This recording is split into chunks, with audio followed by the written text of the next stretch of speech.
In a world ruled by centuries-old watch empires, where tradition mattered more than imagination, one man stood up and asked a simple question: what if a watch could be more than a watch? That man was Richard Mille. He wasn't born into wealth. He wasn't trained in some secret Swiss watchmaking school. He wasn't a child prodigy or a marketing genius. He was something even more dangerous. He was a visionary. Where others saw tradition, he saw limitation. Where others used gold and diamonds, he imagined carbon fiber, titanium, and materials used in Formula One and aerospace. He didn't just want to create a product. He wanted to create a revolution. And somehow, from a quiet corner of France, through hard work, obsession, and refusal to follow the rules, he did exactly that. This is the story of Richard Mille. Richard Mille was born in 1951 in the southern French town of Draguignan. It was a quiet place. No bright lights, no booming industry, no luxury.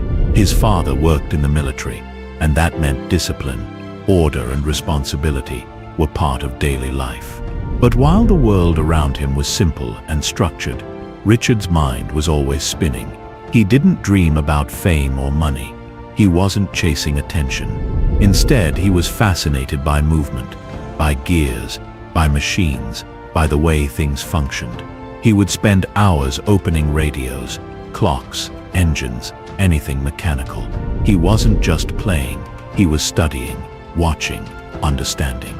Piece by piece, he was training himself to one day command machines of his own. As a teenager, he realized that if he wanted to create anything in the real world, he had to learn two things: how things work and how people buy them. So he chose to study both engineering and marketing, a combination that would later become his secret weapon. His journey into the watch industry wasn't glamorous. He didn't land at Rolex. He didn't get hired by Patek Philippe. He started at the bottom, in a small French company called Finhor. He wasn't building dreams yet. He was learning the system, watching how watches were made, how factories were run, and how design was sold. His ideas, even back then, were different. But difference, in those early years, was seen as a weakness. People told him to follow the usual path. Play it safe. Don't think too wild. But Richard had already made up his mind. He would learn the game, but only so he could one day change it. Through the 1980s and 90s, he moved through the ranks. He joined Matra, then became head of the watch division at Mauboussin, a French luxury brand. There, he finally got a chance to lead, to experiment, to make decisions. He redesigned their entire watch line, giving it a sleek, modern appeal. He started to gain respect, not just for his business skills, but for his eye, his instinct. He was now meeting high-level clients, walking into rooms with CEOs, designers, celebrities. He understood how the wealthy thought, and he realized something. The luxury world was stuck. Most watches looked the same. Everyone was copying each other, and worst of all, they were afraid of risk. That's when the fire inside him started to grow. He was successful, but trapped. He had money, but no freedom. He could make beautiful things, but only within a system that punished creativity. And so, at nearly 50 years old, Richard Mille did something that terrified everyone around him. He quit. He walked away from comfort, from stability, from everything he had built, because in his heart, he knew something bigger was waiting. He didn't want to make a watch. He wanted to build a machine, something light, yet powerful, technical, yet beautiful. A watch that felt like it was born on a racetrack, built for speed, designed like a spaceship, and finished like a piece of art. In 1999, he started sketching. He reached out to people who thought like him, rule breakers, dreamers. One of them was Dominique Guéniter. Another was APRP, Audemars Piguet's secret movement lab, home to some of the best engineers in Switzerland. They didn't have a big team. They didn't have investors lining up. What they had was one idea: build the most advanced watch the world has ever seen, no matter how long it takes, no matter what it costs. From day one, they ran into problems. Traditional suppliers didn't want to work with them. Some materials had never been used in watches before. Skeletonizing parts made them fragile. Tourbillons failed during tests. The budget was exploding. People thought it was a doomed experiment. But Richard kept going. Every time someone said this can't be done, he smiled and said, then let's do it anyway.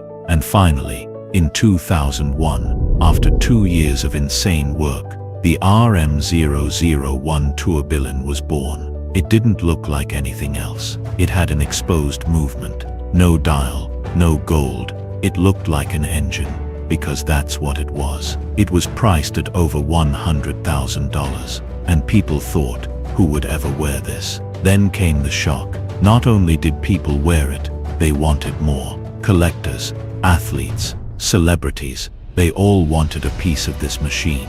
The RM002 followed, then RM003. Each one pushed the limits of design and technology.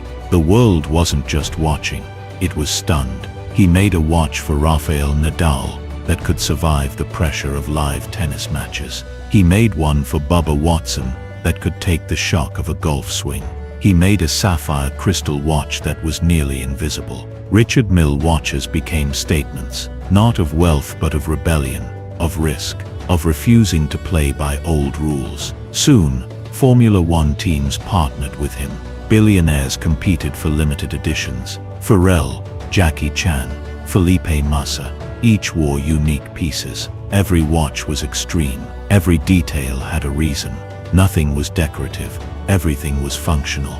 By the 2010 CES, Richard Mille wasn't just a watchmaker. He was a category of his own. His name stood beside the giants he once challenged, and in many circles above them. Today, Richard Mille has stepped back from daily operations, but his DNA is in every gear the company makes. His watches are worn by athletes, artists, and leaders. They don't just tell time. They tell a story of innovation, of courage, of walking away from everything safe to build something eternal. In the end, Richard Mille didn't just create a brand. He created a movement made not of hands and wheels, but of boldness, imagination, and the belief that the future belongs to those who build it. If you enjoyed this video, I highly recommend watching this next one. It's just as powerful.